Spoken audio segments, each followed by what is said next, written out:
তো আমরা আমার কথা রাখিছি, আমরা প্রথম যে কাজটা আমরা শুরু করলাম এই ফ্যামিলি কার্ডের, আপনাদের এই মাঠে বক্তৃতা করে গেছিলাম আমি, মনে আছে ইলেকশনের আগে, ওই পাশে, যে আমরা যদি সরকারে আসতে পারি তাহলে আপনাদের জন্যে, মহাদের জন্যে আমরা ফ্যামিলি কার্ড চালু করব। কারণ ফ্যামিলি কার্ড জিনিসটা কি? এটা হচ্ছে একটা শক্তি, এটা হচ্ছে একটা ক্ষমতা। এই কার্ডটা আপনাকে সেই ক্ষমতা দেবে যে ক্ষমতা দিয়ে আপনি সকলের সামনে দাঁড়াতে পারবেন। আপনি শুধুমাত্র যে আর্থিক সহায়তা পাবেন বা অন্যান্য সহায়তা পাবেন তা না, আপনি এই দেশের একজন নারী হিসেবে, পরিবারের প্রধান হিসেবে আপনার অবস্থানটাকে দৃঢ় করতে পারবেন। সব মশার বিরুদ্ধে সুরক্ষা দিতে এলো বসুন্ধরা এক্সট্রিম অ্যারোসল। মশার বিরুদ্ধে এক্সট্রিম সুরক্ষা। একটা শক্তি আসবে আপনার মধ্যে। আপনারা শুনেছেন যে সারা দেশে মাত্র 14টা ইউনিয়নকে বেছে নেওয়া হয়েছে, যার মধ্য থেকে মাত্র আপনার 550, 600, 700 এরকম পরিবারকে আপনার এই কার্ডটা দেওয়া হবে। কারণ এটা হচ্ছে প্রাথমিক পর্যায়ে, এটাকে বলে আপনার একটা পাইলটিং প্রজেক্ট, অর্থাৎ আমরা আগে পরীক্ষা করছি যে এই কাজগুলো কিভাবে করা যাবে। এই কাজগুলো করতে গিয়ে অনেক ভুল ত্রুটি হবে, অনেকে হয়তো বাদ পড়তে পারেন, অনেকে মানে তথ্যগুলো ঠিক নাও আসতে পারে। এই কাজটার মধ্যে দিয়ে আমরা সেইগুলোকে শুধরে নেব।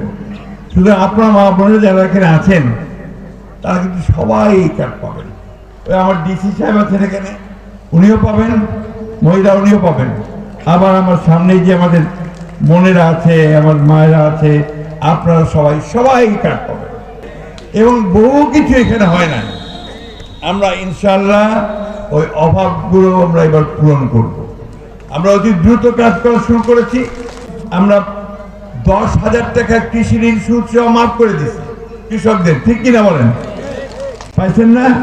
পাবেন, পেয়ে যাবেন, সমস্ত মাফ হয়ে গেছে, এটা ঘোষণা হয়ে গেছে, গেজেট হয়ে গেছে, তাই না? খাল কাটা শুরু হয়ে গেছে।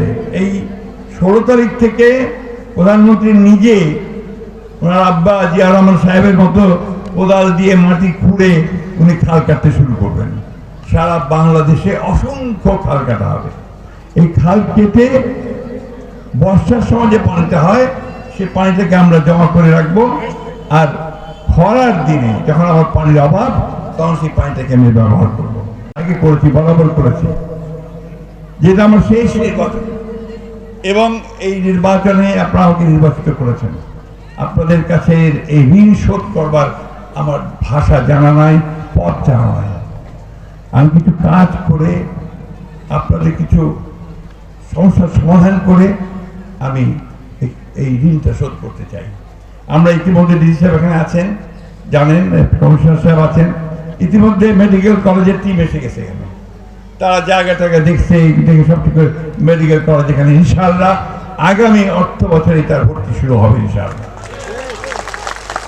আমরা আমাদের ইউনিভার্সিটি তার আইন হয়ে গেছে, এখন শুধুমাত্র আমরা ভাইস চ্যান্সেলর নিয়োগ করে জায়গা দেখে আমরা ইউনিভার্সিটি চালু হয়ে যাবে ইনশাআল্লাহ। আমরা আমাদের শিক্ষিত ছেলেদেরকে, তাদেরকে আমরা আইটি ট্রেনিং দিতে চাই, তাদেরকে ফ্রিল্যান্সিং ট্রেনিং দিয়ে তাদেরকে সেই কাজে লাগাতে চাই, যাতে করে মাসে 2-3 লাখ টাকা তারা ঘরে বসে আয় করতে পারে। যে আমাদের একটা বড় সমস্যা এলাকায়, আমাদের মাদক সমস্যা। আমাদের যুবক ছেলেরা তারা ডিরেইল হচ্ছে, ভুল পথে চলে যাচ্ছে। এটা শুধু এসপি সাহেব করলে হবে না, আপনাদেরকে সামাজিক আন্দোলন করে তুলতে হবে, আপনাদের মা বাবাকে সামনে এগিয়ে আসতে হবে, ভাইদেরকে এগিয়ে আসতে হবে, সবাই মিলে একটা আন্দোলন করে তুলতে হবে যে আমরা সবাই মিলে মাদককে না বলি, নো বলি।